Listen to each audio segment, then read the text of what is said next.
Tu prends le temps de bien t'informer sur tes végétaux, comment les entretenir, comment les choisir, mais savais-tu que c'est super important de préparer tes outils de jardinage, les aiguiser, les nettoyer, bien les préparer pour que tes plantes soient en santé?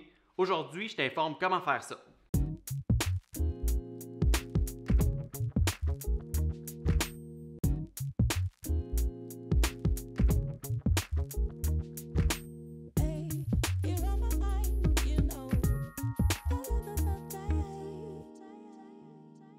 Salut, c'est Guillaume, passionné d'horticulture. Aujourd'hui, je te montre comment bien entretenir tes outils, mais surtout comment avoir du plaisir quand tu vas aller entretenir ton terrain.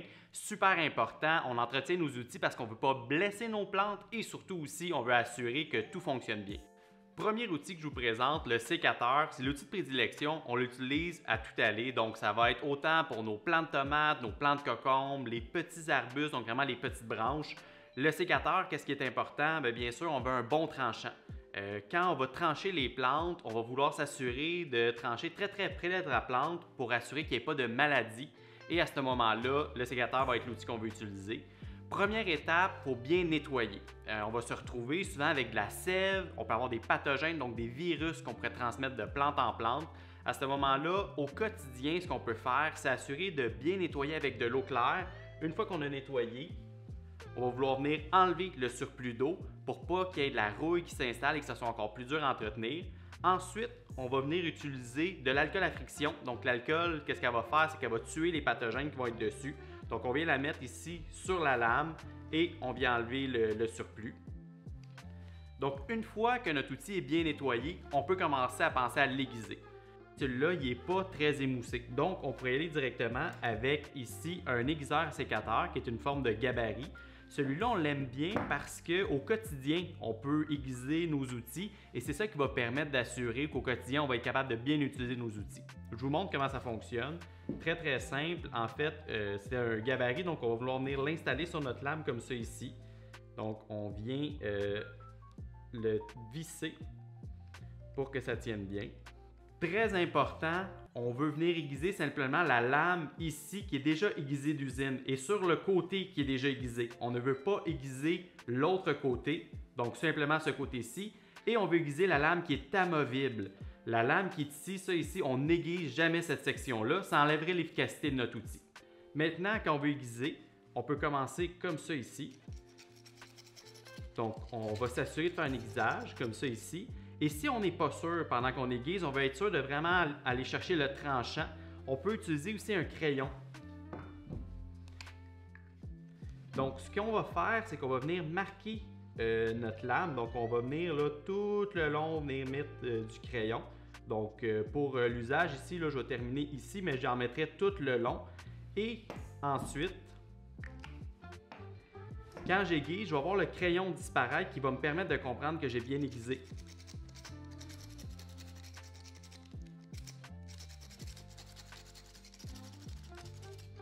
Donc, on va être sûr que la lame ici est très claire.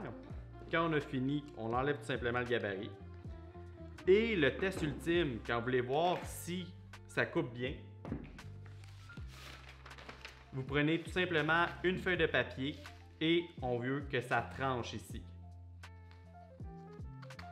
Donc, si ça tranche bien comme ça ici, c'est bien fait. Si vous avez de la misère à couper, on recommence, on continue à aiguiser un peu. C'est ça qui va vous montrer que ça tranche bien et surtout que quand vous allez couper vos plantes, vous n'allez pas les blesser, mais bien les garder en santé.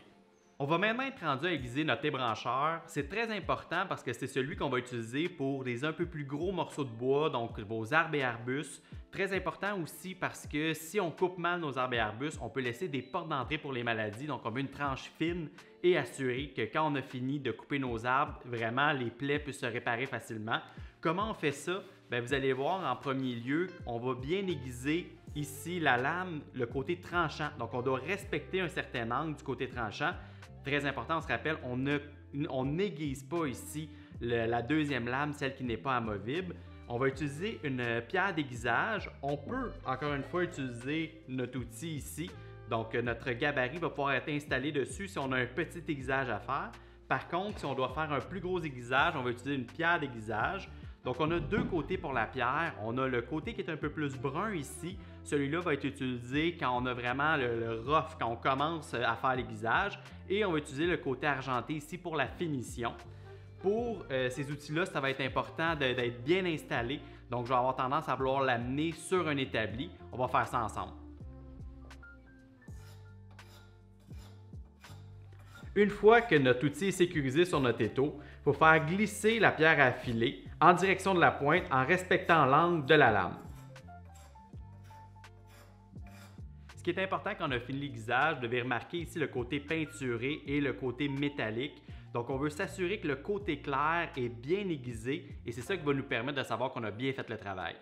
Ensuite, une fois que j'ai terminé, ce que je veux m'assurer, c'est que mes pièces soient bien mobiles, que ce soit facile de plier. Donc, je vais venir rajouter ici du gigolo dessus. On va s'assurer que ça bouge bien comme ça ici et on peut enlever l'excédent.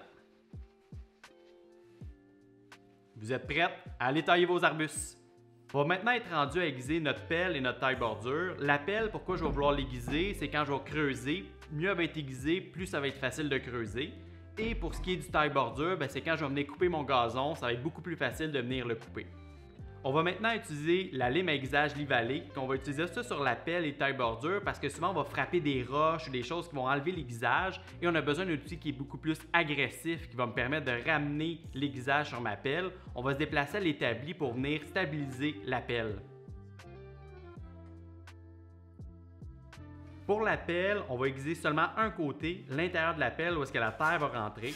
On va aller vraiment de l'intérieur vers l'extérieur pour l'aiguisage, donc on va assurer de ramener un peu de côté métallique, mais l'important c'est vraiment de ramener le côté tranchant sur la pelle.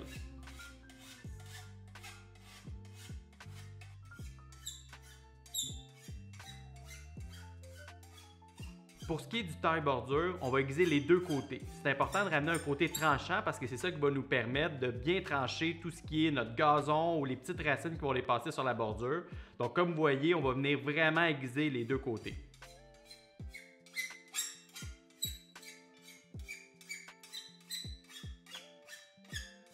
J'ai un truc de pro pour toi, tes lames, tu veux les garder bien affûtées, tu veux pas qu'elles rouillent, donc tu vas vouloir rajouter un corps gras dessus. Moi, ce que j'aime, c'est d'utiliser l'huile à hache. Ce que j'aime de l'huile à hache, c'est qu'elle est épaisse. Donc quand je vais l'utiliser, elle ne va pas venir s'enlever facilement.